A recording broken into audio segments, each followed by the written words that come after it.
Okay, நாம இப்போ இந்த வீடியோவில் எதை பற்றி பார்க்க போகிறோம் அப்படின்னா ஒரு முக்கியமான கரண்ட் அஃபேர்ஸ் தான் பார்க்க போகிறோம். முதல் உலகளாவிய திருக்குறள் மாநாடு எங்கே நடைபெற்றது அப்படின்னு கேட்பாங்க.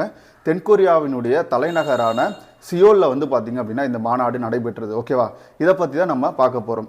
இப்போ முதல் உலகளாவிய திருக்குறள் மாநாடு முதன்முறையாக வந்து பார்த்தீங்கன்னா தென்கொரியா நாட்டில் அதனுடைய தலைநகரான சியோலில் வந்து பார்த்தீங்க அப்படின்னா சேச்சோங் அப்படின்ற ஒரு பல்கலைக்கழகம், என்ன பல்கலைக்கழகம், சேச்சோங் அப்படின்ற பல்கலைக்கழகத்தில் வந்து பார்த்தீங்கன்னா இந்த மாநாடு அப்படின்றது நடைபெற்றுச்சு. ஓகேவா, இந்த மாநாடு நடத்திய அமைப்பு எது அப்படின்னு கேட்டிங்கன்னா தென்கொரியாவில் இருக்கக்கூடிய தமிழ் அமைப்புகள். ஓகேவா, தென்கொரியாவில் இருக்கக்கூடிய தமிழ் அமைப்புகள் தான் இந்த முதல் உலகளாவிய திருக்குறள் மாநாடை வந்து நடத்துகிறாங்க.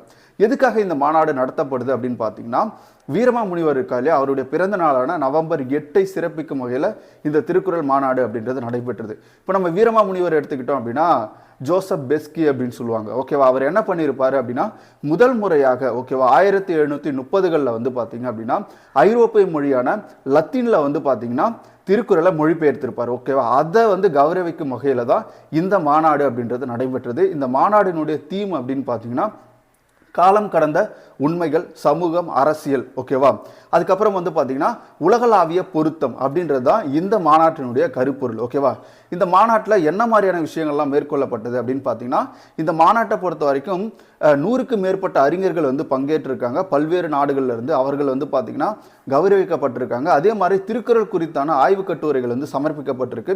அதில் சிறந்த கட்டுரைகளுக்கு வந்து பார்த்தீங்கன்னா பரிசும் வழங்கியிருக்காங்க. ஓகேவா, இப்போ நமக்கு டிஎன்பிஎஸ்சியை பொறுத்த வரைக்கும் எப்படி கொஸ்டின் கேட்பாங்க அப்படின்னா முதல் உலகளாவிய திருக்குறள் மாநாடு எங்கே நடைபெற்றது அப்படின்னு கேட்பாங்க. தென்கொரியா நாட்டில் இருக்கக்கூடிய அதனுடைய தலைநகரான சியோலில் குறிப்பாக வந்து பார்த்தீங்க அப்படின்னா சேஜோங் அப்படின்ற பல்கலைக்கழகத்தில் நடைபெற்றது. ஓகேவா, இதான் வந்து பார்த்தீங்க அப்படின்னா ஃபர்ஸ்ட் உலகளாவியில் ஒரு திருக்குறள் மாநாடு அப்படின்றது முதல் முறையாக இப்போ தான் வந்து பார்த்தீங்கன்னா நடைபெறுது. அதனால இந்த கரண்ட் அஃபேர்ஸ் அப்படின்றது ரொம்ப முக்கியத்துவம் வாய்ந்த கரண்ட் அஃபேர்ஸ். ஓகேவா.